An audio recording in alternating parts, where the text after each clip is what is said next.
for this evening on our discussion on men's health. My name is Scott Lundy, and I will be the moderator for this evening's session. Tonight, we'll be focusing primarily on erectile dysfunction, but before we begin, it's my pleasure to introduce our two panelists for this evening. Dr. Petar Bajic is an erectile dysfunction and Peyronie's disease specialist. He grew up in Cleveland and did his undergraduate education at Case Western and medical school at Toledo. He completed his urology and men's health specialty training at Loyola University and Rush Medical Centers in Chicago, and he sees patients at the Center for Men's Health at Independence and Main campus. Dr. Neel Parekh is an erectile dysfunction and male infertility specialist. He grew up in Akron and did his undergraduate and medical education at NeoMed. He completed his urology and men's health and infertility specialty training at Akron General and Cleveland Clinic, and he sees patients at Fairlawn, Akron, and Medina. Drs. Bajic and Parekh, two of Cleveland's top men's health and penile implant specialists, will be talking to you today about a topic they are very passionate about, erectile dysfunction, a very common but very treatable condition. Dr. Parekh will begin our presentation with an overview of ED and its diagnosis, and Dr. Bajic will then discuss a wide array of treatment options that we have available to our patients.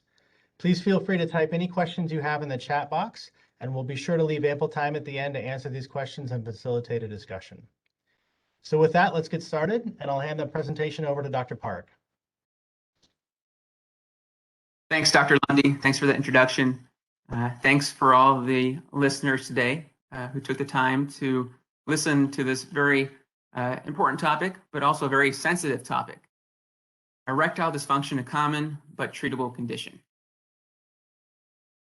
Next slide. So we know that erectile dysfunction affects everybody differently. Every male has varying degrees of erectile function. The formal definition is the inability to achieve or maintain an erection sufficient for satisfactory sexual performance. Now, many men are not alone. In fact, 30 to 40 million American men are affected by ED, and we diagnose roughly 600,000 new cases per year. And most of this is age dependent. So on the next slide, we see here that as we age, the effect on erectile function becomes more prevalent. After age 60, more than half of men have some degree of erectile dysfunction. And as I stated before, it can vary from mild to moderate to very severe. So what causes erectile dysfunction? And this pie chart has some of the most common causes of ED. The two most common causes are vascular or cardiogenic causes. The second most common at 30% is diabetes. And then medication comes in at 15%. So let's talk about medication first. So when you come in to see a men's health specialist to discuss erectile dysfunction, one of the things they will go over with you is your medication list. Many patients will be surprised to know that some of the medications they are on to treat high blood pressure, depression, cholesterol can also affect their erections. So we aren't only focused on treating the erectile function, but want to know maybe the underlying cause. So it's important to review your medication list and to bring an updated list with you. But you can see we've highlighted some of the more common medications associated or drugs associated with ED, such as antidepressants, smoking, and e-cigarette use, particular blood pressure medications such as thiazides and beta blockers, and narcotic pain medication. Next slide. So just to briefly go into the physiology of erections, we know that when aroused, the nerves in the penis become active. And this is where conditions like diabetes come into play. So just like diabetes can affect the small nerves in your hands or feet and cause neuropathy, it can also affect the nerves of the penis. When the muscles within the artery wall relax, there's more blood flow into the penis, and this additional blood flow is what makes the penis erect. With the erection, this compresses the veins so the blood can't leak out of the penis, and this is what allows the penis to remain erect for sexual activity. So you can see with a combination of neurologic issues or nerve component to the erection process, as well as a blood flow issue, there are a number of issues that can come into play. Next slide. One of the things that is commonly brought up in the office is the role of testosterone. You may see ads on TV, ads in the newspaper, really promoting the role of testosterone as a cure-all, particularly for erections. But the testosterone rarely has a major role in the success of achieving an erection. It is important, however, for your sex drive or libido, bone, muscle health, energy level, the ability to lose weight, your blood sugar control, and cognitive function. So there is a role for testing and treating testosterone in many men, and many times it presents with erectile dysfunction concomitantly. In general, we consider a level of 300 as normal, and it's important that when this level is checked, it's done in the morning. You don't need to be fasting for it, but it should be before 11 a.m. Low testosterone can make certain ED medications less effective, but the important point here is that bringing testosterone to normal is unlikely to cure the erectile dysfunction. Next slide. So many men are hesitant to come see a physician, let alone a men's health specialist, but we know erections can affect not only the patient's quality of life, but their partner's quality of life. So, we take pride and we take very important steps to discuss this sensitive matter. And we know that it can put strains on your relationships. And just as we said at the beginning of the presentation, this is a very common disease or disorder, and there are treatment options. Next slide. So because men are sometimes reluctant to see medical care, sometimes a urologist like myself or Dr. Bajic may be the first physician a patient may be seeing in the office. So we also believe it is important to see why a patient has the erectile dysfunction and the connection it may have to other disease processes like heart disease. So ED may actually be a warning sign of some other more serious issues. So ED can also be an indicator of silent coronary artery disease, and many men with new erectile dysfunction may actually suffer a heart attack within 5 years. So we take this visit not only to discuss sexual function, but many of the other medical conditions that may be underlying the erectile dysfunction. Next slide. So what are some things that you can do to help reduce your risk of developing ED? Or if you have already developed ED, there are ways that you can help just improve your erectile function as well as your cardiac health. So of course, a healthy diet is critical. Exercise, physical activity, attempting weight loss, smoking cessation is critical, and of course, reducing stress. Stress can play a large role in your erections as well. There can also be a psychological component to it. If you start having or struggling with the erections, it can be a vicious cycle, and we also look at ways that we can alleviate stress to improve erections. Next slide. We also see many men who have undergone cancer treatment, and erectile dysfunction is unfortunately a very common consequence of many cancer treatments. As we discussed before, nerves and arteries are involved in erections and can be damaged by surgery, radiation, that includes the seeds, brachytherapy that are placed to treat prostate cancer, as well as chemotherapy. And we also have a disease process called Peyronie's disease. Now, this is becoming more to the forefront, and more men are coming to the office realizing that they are developing new curvature, and this could be caused from scar tissue within the penis. And this scar tissue can also cause curvature and shortening of the penis. It is fairly common, affecting somewhere around 10 to 15% of men, and the scar tissue can affect and interfere with erectile function and even cause pain for the patient or even their partner and make difficult the ability to penetrate for intercourse. So it's important when you do see a men's health specialist, that they will also be doing a physical exam to assess the penis and to look for any conditions such as Peyronie's disease. Next slide. So finally, we have, the diagnosis of erectile dysfunction. We've gone over some of the background. And so when you see Dr. Bajic or I in the office, we'll be performing a basic evaluation of sexual dysfunction. So sexual history, your medical history, and psychosocial history. And we'll also be performing a physical exam, as stated on the last slide. And we may also recommend some additional testing. And this can include blood sugars, a lipid panel, your thyroid function, checking a testosterone level, and if you're in the appropriate age range, a PSA to assess for the risk of prostate cancer. Once we've done that, next step would be to go over treatment options. And I'd like to introduce Dr. Bajic. Thanks, Dr. Parekh, for that excellent overview of the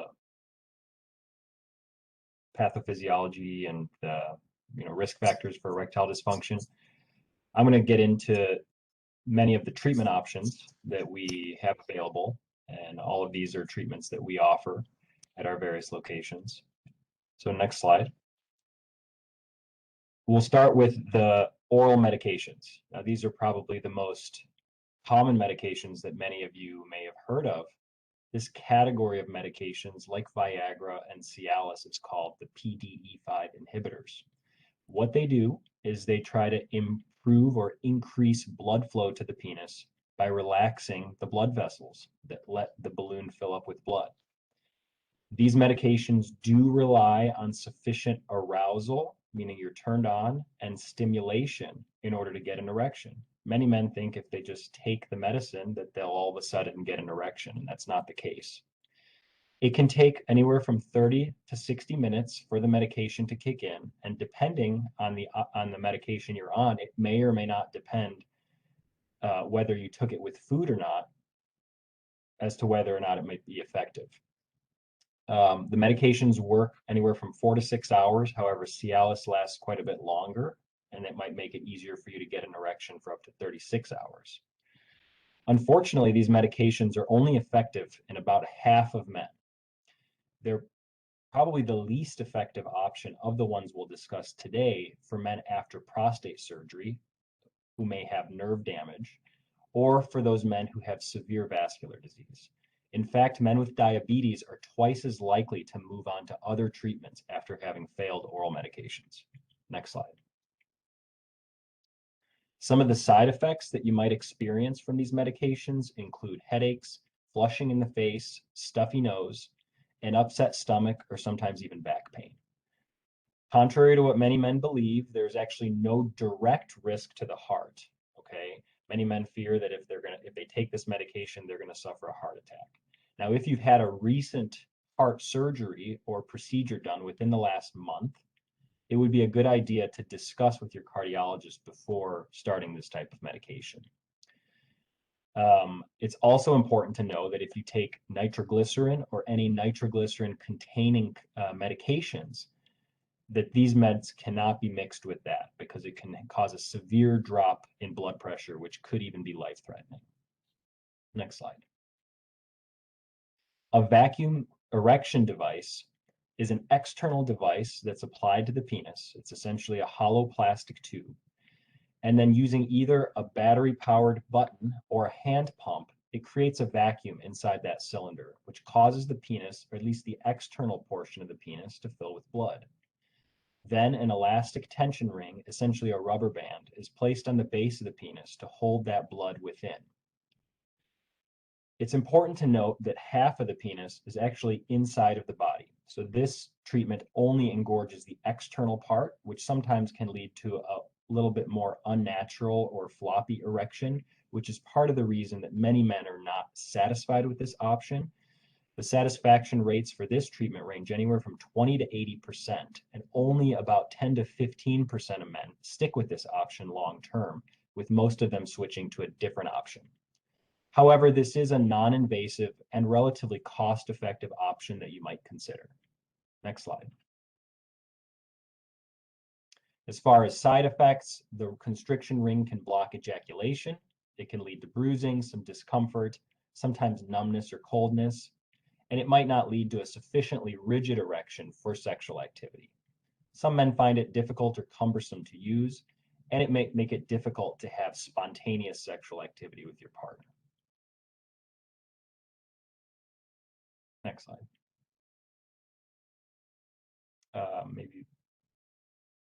Sorry, I thought we skipped one, but we're good.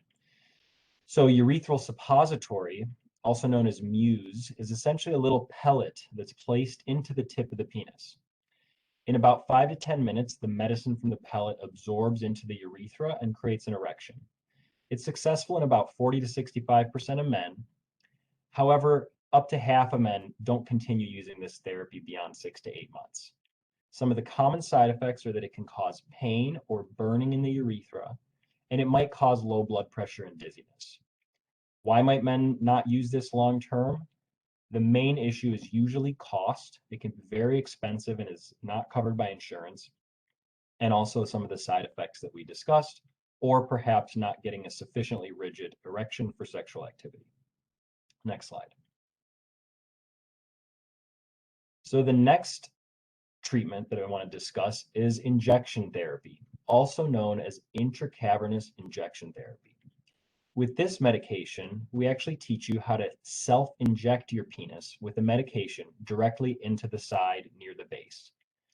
This medicine kicks in about 5 to 20 minutes and is effective in about 60 to 80% of men. However, due to a variety of reasons, very few men continue this option long term, with only 25% of men who start it still using the medication after 2 years. Part of this is due to side effects that men might experience. Like you might imagine, there can be pain with inserting a needle into the penis. In some men, they may actually develop scar tissue formation that can lead to a penile curvature. That's that condition called Peyronie's disease. These men who are predisposed to abnormal scar tissue formation in their penis are not good candidates for continuing this treatment. One of the worst things that can happen with injection therapy, particularly if the dose is too high or if it's combined with other erection-creating medications, is that you can get a prolonged and painful erection that might require you to go to the emergency room. This is like what you hear on the commercials when men talk about an erection lasting longer than 4 hours. If the erection is not addressed in a timely fashion, it can cause permanent and irreversible damage to the penis. So, all of that being said, reasons why men might not continue this medication include lack of satisfaction with the hardness of the erections, pain related to the injections, just not liking the whole process of it, perhaps difficulty with traveling with it, or even just difficulty incorporating it into spontaneous sexual activity with their partner. Next slide. The next option is the only one of these options that's a cure for this condition, and that's called a penile implant. This is a completely internal device that nobody would be able to tell you had from looking at you from the outside, but that you control when you want to get hard by feeling between the testicles for a third ball, which is a pump that you would feel for through the wall of the scrotum. And essentially you squeeze that pump, and in about 2 to 3 minutes, a pair of inflatable cylinders inside the penis shaft fill up slowly with salt water and provide a normal natural erection that remains hard as long as you want, until you feel above that pump for a release valve. Hold that down and the penis will slowly become softer. Sometimes this might require gently squeezing the shaft to deflate those cylinders. That fluid is then stored in a balloon that's hidden behind your belly wall muscles. This is, in general, a 1-hour outpatient procedure that you're completely asleep and numbed up for, during which we use a small opening, about 1 inch, either on the front of your scrotal sac or slightly above the base of the penis, to place this entire system inside. As far as how effective this treatment is, between 92 to 98% of men who undergo a penile implant report that their erections are excellent or satisfactory. And After 7 years, 94% of implants that are placed are still in use and have not required a revision. These implants are designed for life, and we'll talk about some things that can happen just like any other implant, whether it's a hip or a knee replacement. There are certain risks and limitations. Interestingly, this is actually the oldest treatment that we have for erectile dysfunction. It's been around since the 1970s. And nowadays, there's about 30,000 of these done in the United States every year, many of those for men who have failed other treatments or who have suffered erectile dysfunction as a consequence of cancer treatment. Next slide. This is just a visual representation of how it works. You can see the pump is down in the scrotal sac, like I said, between the testicles. You wouldn't be able to see it from the outside, but you could feel for it and essentially squeeze that bottom there that looks like a grenade for about 2 to 3 minutes. Slowly, those cylinders inside the penis shaft fill up and create a normal, natural erection that does not affect urination, sensation, or orgasm. And then essentially when you deflate the device by pressing that small button above the pump, it's going to move that fluid back into that reservoir that's hidden behind your belly muscles. Next slide. So what are the benefits? Like I mentioned, it's the only permanent fix for this condition. It allows for spontaneous sexual activity, that you can essentially have an erection without any additional equipment, medications, or devices whenever the mood strikes. The erection can last as long as you want without causing harm. If you had an erection for 6 hours, it would not cause you pain or have you have to go to the emergency room. Furthermore, if somebody saw you from across the locker room at the gym and you were undressed, nobody would know that you had this done. It's the treatment with both not only the highest patient satisfaction rate, but also the highest satisfaction rate for partners. For example, when we've polled the female partners of men who have had this done, the satisfaction rate ranged from 92 to 98%. As I said, it doesn't interfere with other urinary functions or orgasm, and it's been proven by the test of time, and it's only gotten more advanced over the years. Next slide. As far as insurance coverage, this is one of the most common questions that I get.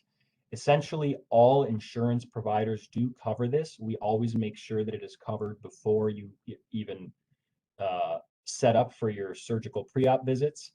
And that includes both Medicare and Ohio Medicaid, as well as private insurance companies. Obviously, just like any other procedure, whether it's a colonoscopy or something else, there may be some out-of-pocket cost to you, and that all depends on your insurance provider. They can answer all those questions more specifically for you. But the important thing to realize is that even if there isn't, a cost for the initial procedure, there really shouldn't be a long-term recurring cost like you might face with having to get new prescriptions for medications or things like that. Next slide. This is a surgical procedure, and just like other surgical procedures, there are inherent risks. If you go and get a hip or a knee replacement, there's certainly a risk of infection, which we'll talk a little bit more about.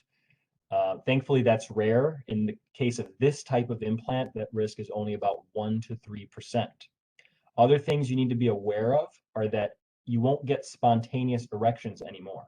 However, pretty much all men who are undergoing this procedure aren't getting spontaneous erections anyways. The only way to get hard once you have an implant would be to feel between the testicles and pump up that pump. Just like any other type of implant procedure, there's a risk, because it's a mechanical device, that it can break over time. The risk of having to have the device replaced within 10 years is about 10 to 15%. A removal and replacement is in general about a 1-hour outpatient procedure.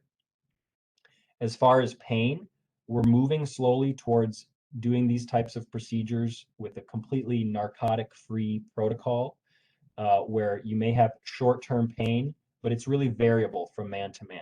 I've done this procedure on men who said they had no pain at all.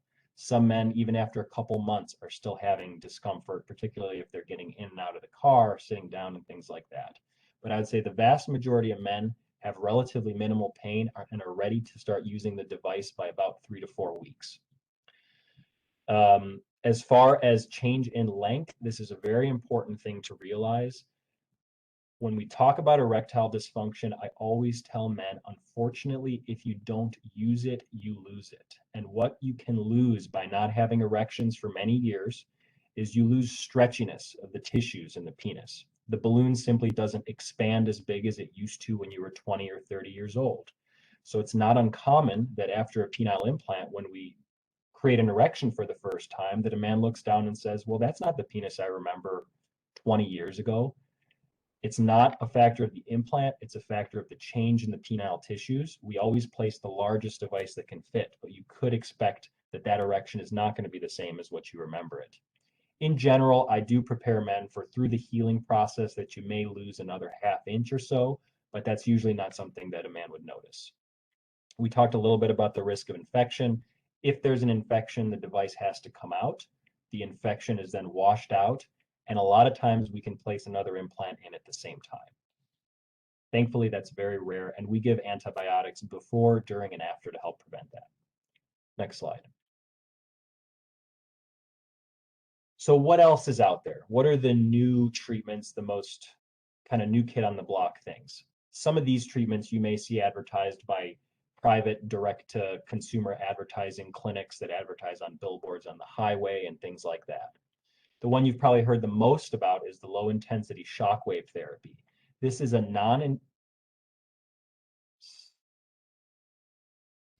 Sorry, I lost you there for a second. My computer screensaver turned on. All right, here we are, we're back. So this is a non-invasive, office-based treatment.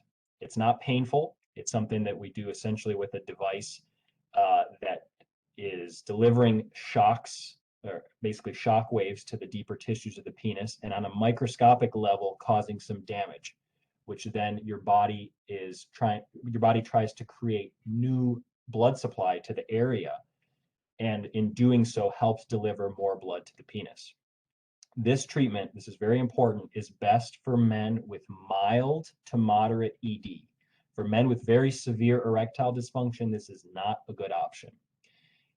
A way you might tell if you're one of those men is if you have some response to oral medications like Viagra, or even a good response. If you have a good response and want to get off of the medication, this is a good option for you.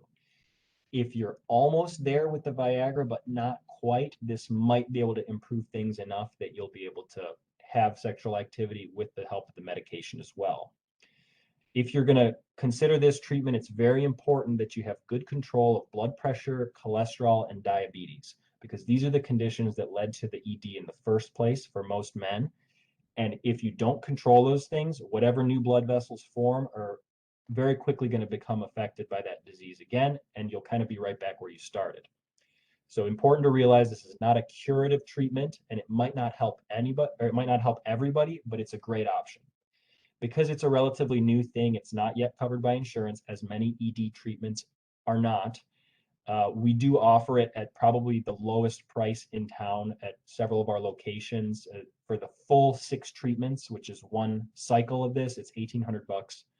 And we offer that at Independence, main campus, and at the Medina locations. Next slide. There are some other more experimental treatments that you may have heard of. One is called the P-shot, or platelet-rich plasma. This is one in which they actually take blood out of your body, spin it down, make a concentrated solution that they just then inject back into your penis. Another one is stem cell treatments.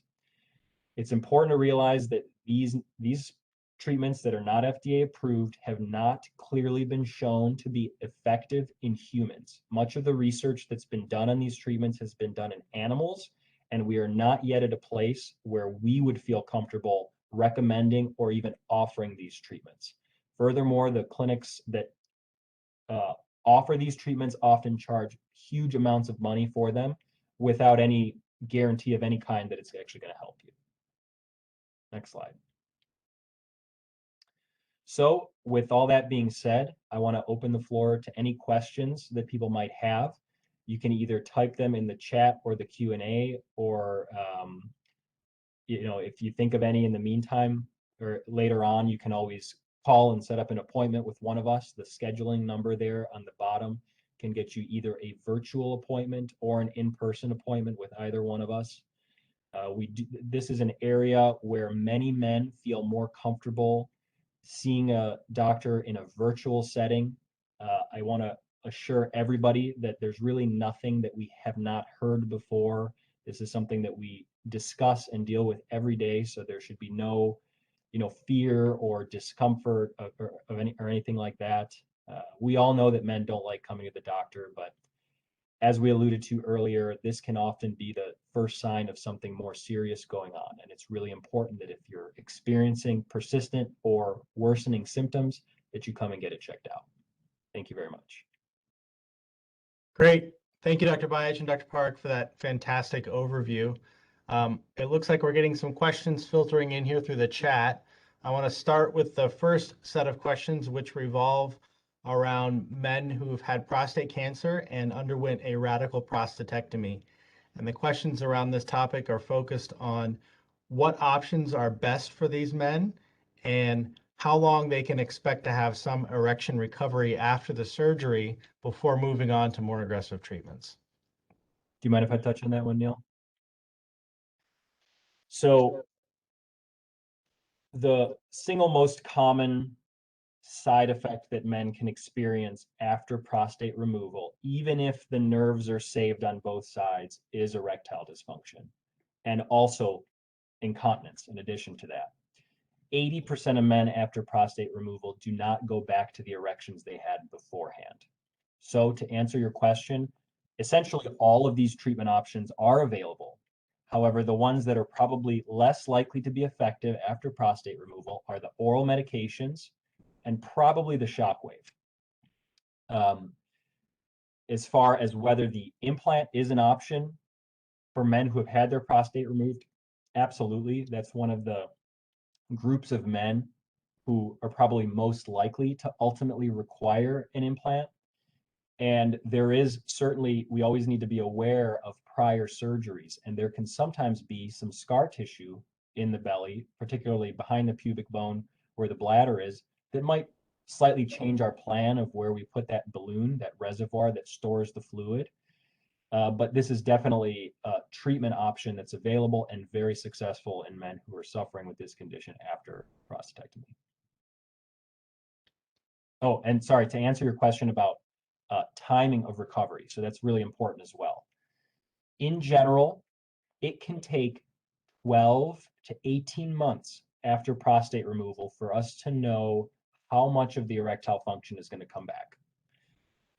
But men who are having absolutely zero erections by that, 9 to 12-month mark, sometimes even a little earlier, if there's just no activity, no response to pills, they're not willing to try the shots, we don't necessarily force them to wait until 18 months because the incremental restoration of function, if they're not having any improvement by then, is relatively small. At the end of the day, this is a very individualized approach and individualized decision. We follow a shared decision-making approach where we lay out all the different options for you, the pluses and minuses of each one, and set realistic expectations about what might be able to help you, and then listen to which options you are most interested in and decide on which one might be best for you. So if there's any question or concern, please, we encourage you to make an appointment to discuss further. Great. Thank you for that answer, Dr. Bajic. The next question or series of questions revolves around cost. And I know you've already mentioned the insurance coverage for the penile prosthetics. Can you speak a little bit about the injections and whether those are covered by insurance or how those can be obtained in a cost-effective manner? And then also whether Cleveland Clinic has any programs available for the pills as well, the PDE-5 inhibitors, and whether there's any discounts available on those. Neel, do you want to talk about that? I mean, on the injections, and then I'll let Dr. Bajic talk about the pills. But as far as the injections go, there's two different types. There's those that are FDA approved, ones that you can obtain from your local pharmacy. That includes Edex and something called Caverject. Those may be covered by insurance. In my experience, they're typically not covered by Medicare, however, but many private insurances do cover those injections. And that's one of the starting points, mainly because they are FDA-approved treatment options. They don't need to be refrigerated, so you can travel with them. But the main downside with them is cost, because if they are not covered, it can be quite expensive. At that point, we can offer something called Trimix, and that was also one of the questions, is whether or not Trimix is covered by insurance. And Trimix is not FDA approved, and it is compounding at a compounded at a compound pharmacy. And there are some compounding pharmacies we use locally, but there are also compounding pharmacies throughout the country that will discreetly mail you the product. So unfortunately, Trimix is not covered by insurance, but it is significantly cheaper than paying out of pocket for Edex or Caberject. The cost primarily depends on the quantity, how much and how often you're using it, and the dose of the medication. Yeah, just a couple additional comments on that. In my experience, I haven't really seen much coverage for the injections. The vast majority of my patients that decide to go that route are with the Trimix. And to give you a rough idea, it depends how much you need, how much of the medicine you need for each erection. But one vial from one compounding pharmacy that I can think of costs about $100. And that might last you anywhere from 1 to 2 months. Okay, so that may also be part of the reason why many men don't use it for very long, because as you might imagine, year after year after year, that can add up to a significant amount. Regarding oral medications, okay, so like Viagra and Cialis, thankfully, these are both generic now, and there are some relatively very affordable ways to get them. One way is through Cleveland Clinic's home delivery pharmacy, where, for example, you can get 30 of the full strength either Viagra or Cialis for about $1 a pill, whereas these used to be about $50 for one pill. And with basically like a $5 shipping charge, they'll mail it to your house. So this includes both the full strength Viagra and Cialis, as well as the low dose daily Cialis, which we often use for men who have either erectile dysfunction or prostate enlargement, or both. I saw one other question here regarding where'd it go? Oh, can changing blood pressure medications have any benefit? So this is an important question. What I tell men when I get this question is that, number one, far more likely than the medication, as far as the cause of the erectile dysfunction, it's much more likely that it's actually the high blood pressure over many years that's caused the damage or the hardening or narrowing of the arteries that prevents blood from filling the penis. However, sometimes certain blood pressure medications may have more of a negative impact on the erections than others.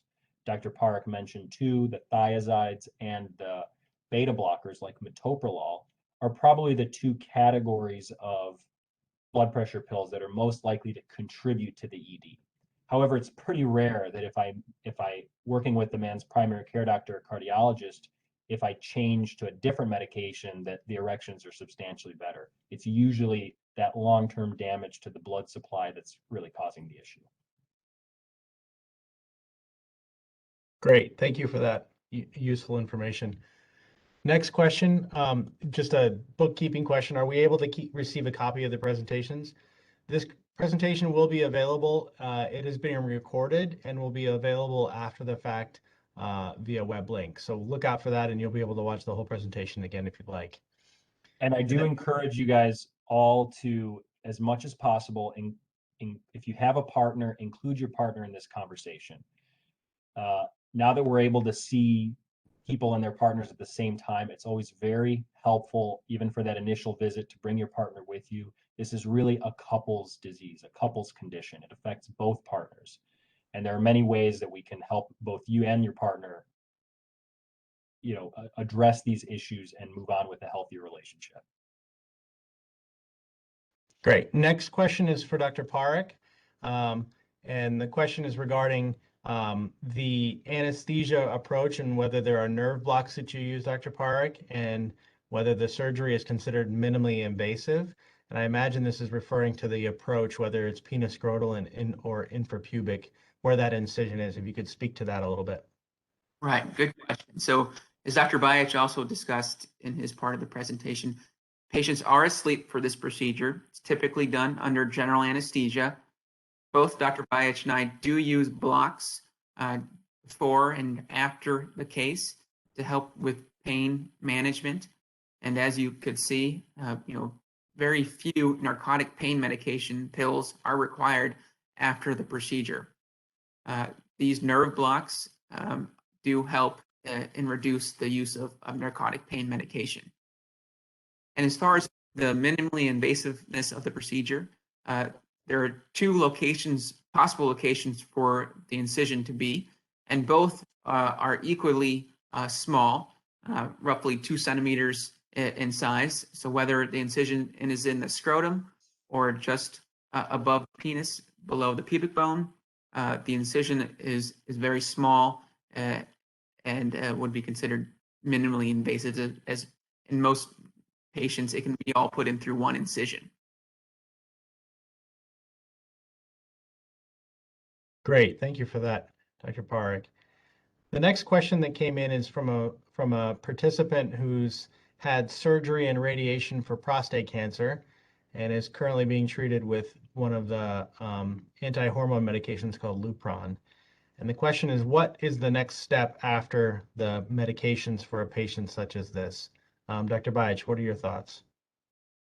Great question. So it's a great question because this is a little bit more of a complicated scenario. With the Lupron, which is basically a medication that turns off your body's testosterone, there's going to be more of a likelihood that you have difficulty getting or maintaining an erection. The radiation as well can cause damage to the nerves and also the arteries that are important for erectile function. And a low dose of daily Cialis may not be sufficient to give you the function that you're looking for. There are stronger doses of that medication and others. For example, the full strength Cialis, which is the one that's used an hour before sexual activity. It's essentially 4 times the dose of the daily medication, is something we would certainly want to consider trying. If there was no response to the strong dose oral medication, I would say that probably shockwave therapy is not likely to lead to a meaningful improvement to a point that you might be functional again. Now, if you're almost there with the oral medications and just need that little additional boost, the shockwave may help.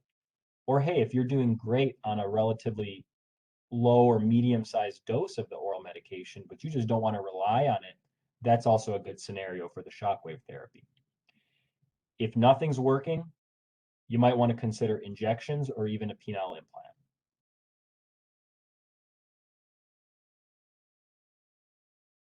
Great. And just to answer his other question, the 5 milligram daily tadalafil is the low dose. That is a low dose daily tadalafil, 5 milligrams.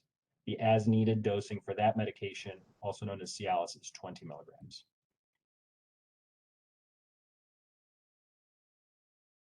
Great. We still have a few minutes. If there are any other questions trickling in, feel free to put them in the chat or send them to me directly, and I can relay those to our panelists. As we close here, is there anything else that you'd like to add at the end, Dr. Parekh and Dr. Bajic, that you think is important or that you'd like to relay? No, I'd like to reiterate what Dr. Bajic said just a few minutes ago, that erectile dysfunction is a couple's disease.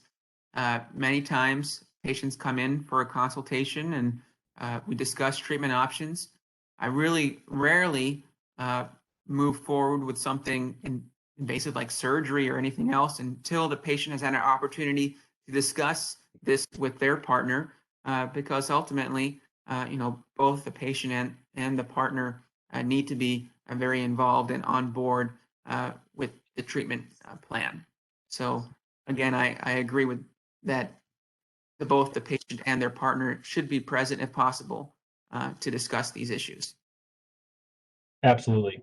I couldn't agree more. The only other thing that I'll say is that many men think that erectile dysfunction and even difficulty with urination are just normal factors of aging. And that's just something that they feel they need to accept. I want to empower those men to not settle for that reality because these conditions are very much treatable. There are a number of different treatment options that are effective, and you should never feel like there is no hope for that department.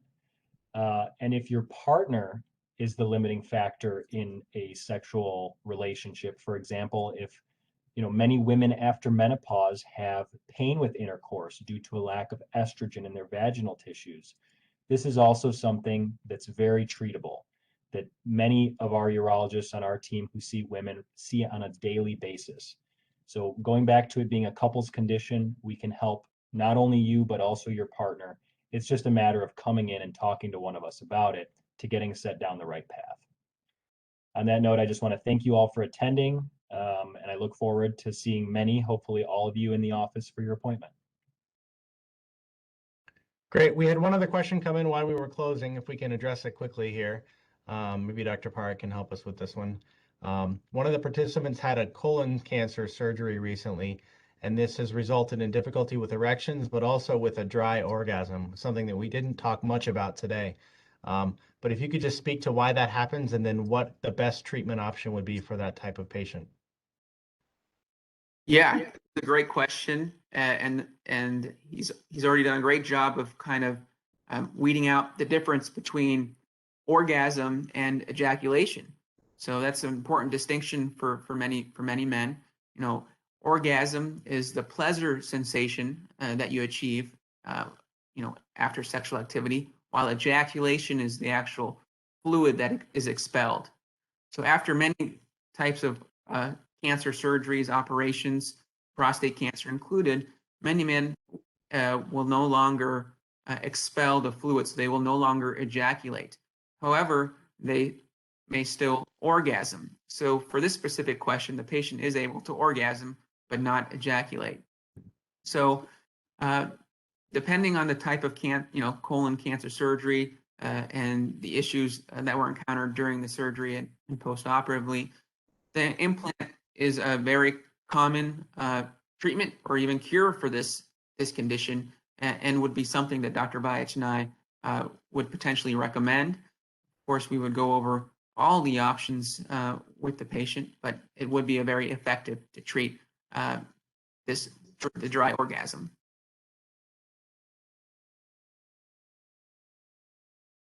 Great. Well, on that note, I think we'll end tonight. I want to thank both of our panelists for their time and expertise and all the wonderful insight that they've shared. Please note here on the screen, we did leave a number for you to call if you have any further questions or would like to meet with Dr. Parekh or Dr. Bajic about some of these issues, then feel free to call this number and schedule an appointment. And if there's anything else we can do, please let us know. Thank you for your time, everyone.